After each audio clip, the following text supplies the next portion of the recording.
बच्चों, let's read the question. The question says that the number of roots of the equation 81 to the power sin square x plus 81 to the power cos square x is equal to 30 in the interval closed interval 0 to pi closed interval is equal to the options are 3, 4, 8 and 2. इस question में एक equation दे रखा है 81 to the power sin square x plus 81 to the power cos square x is equal to 30 और इस equation के number of roots निकालने हैं in the interval 0 to pi. बहुत ही सिंपल सा क्वेश्चन है. पहले हम की कॉन्सेप्ट लिख लेते हैं. की कॉन्सेप्ट, तो पहला की कॉन्सेप्ट है sine square x plus cos square x जो है वो 1 के इक्वल होता है. दूसरा, if sine x is equal to 1/2 then x will be equal to pi/6 and 5pi/6 if x belongs to 0 to pi.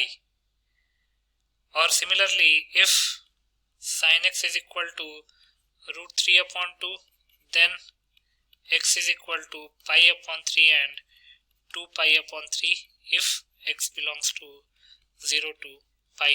तो इन दोनों की कॉन्सेप्ट्स को यूज करके इस क्वेश्चन को सॉल्व कर लेते हैं. क्वेश्चन में गिवन इक्वेशन क्या दे रखा है?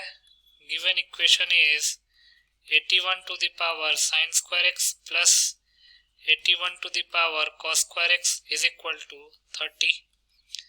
तो इसको लिख सकते हैं 81 to the power sin square x plus 81 to the power cos square x को हम 1 minus sin square x लिख सकते हैं is equal to 30 क्योंकि sin square x plus cos square x 1 का इक्वल होता है. तो हो जाएगा 81 to the power sin square x plus 81/81 to the power sin square x is equal to 30 क्योंकि एक्सपोनेंट की एक प्रॉपर्टी होती है a to the power m upon a to the power n is equal to a to the power m minus n. अब 81 to the power sin square x का हम LCM ले लेते हैं. तो ये हो जाएगा 81 to the power sin square x whole square plus 81 is equal to 30. तो ये आ जाएगा हमारे पास 81 to the power sin square x whole square plus 81 is equal to 30 times 81 to the power sin square x.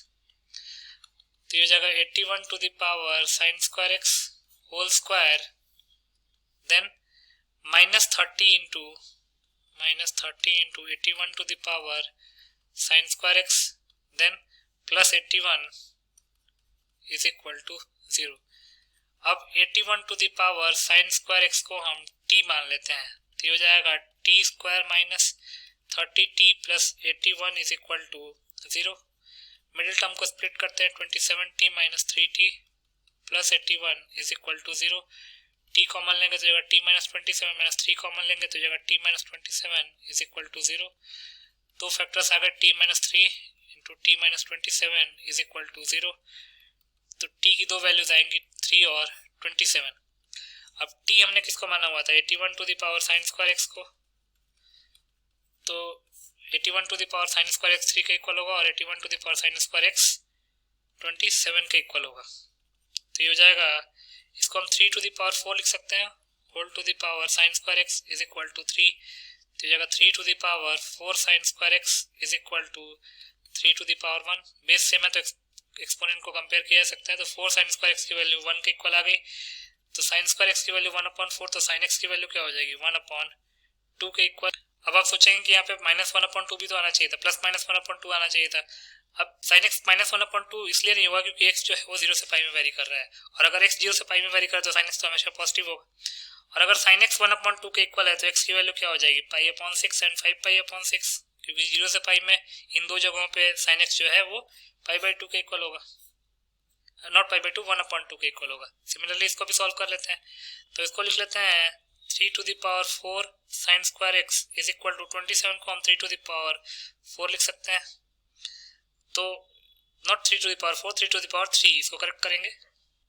3 to the power यहाँ पे क्या आएगा 3 आएगा. बेस सेम है तो एक्सपोनेंट को कंपेयर किया जा सकता है. तो 4 साइन स्क्वायर x की वैल्यू क्या हो जाएगी 3 के इक्वल. तो साइन स्क्वायर x जो है वो 3/4 के इक्वल आ जाएगा. तो साइन x की वैल्यू क्या आ जाएगी? साइन x की वैल्यू √3/2 आ जाएगा. अगेन हम माइनस का इसलिए कंसीडर नहीं कर रहे हैं क्योंकि x जो है वो 0 से पाई में वेरी कर रहा है और x अगर 0 से पाई में वेरी करेगा तो sin x जो है हमेशा पॉजिटिव होगा.